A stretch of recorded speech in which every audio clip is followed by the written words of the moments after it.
দেখো অল্প সামান্য একটু তেল দিয়েছি, আর তেলের মধ্যে তোমার এগুলো অনেকে অনেক রকমভাবে করেছে। আজকে আমি প্রত্যেক দিন এই ডিশটা যেভাবে করি আজকে সেভাবে করছি না, একটু অন্যরকমভাবে করছি।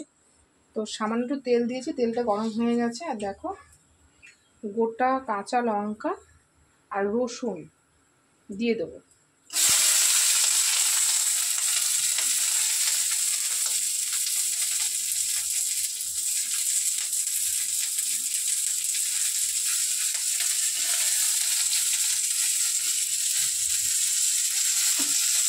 তো চলো একটু ভাজা ভাজা করে নিই।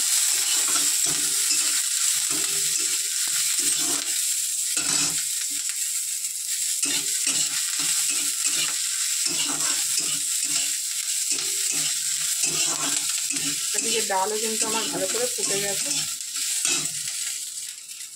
খুব সুন্দর ভাবে দেখো ভেজে নিয়েছি।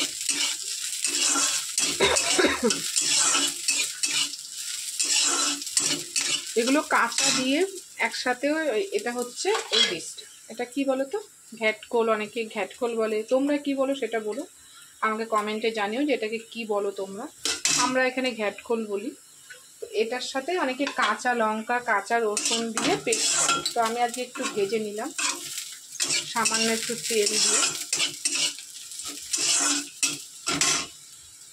এবারে একটু কালো জিরে দিয়ে দেবো, যেহেতু লঙ্কা রসুনটা মোটামুটি ভাজা হয়ে গেছে। কালো জিরে এতক্ষণ ধরে ভাজলে পরে তেতো হয়ে যাবে, তার জন্য ওগুলো ভাজা হয়ে গেছে বলে কালো জিরেটা দিয়ে সামান্য ভেজে নামিয়ে দেবো।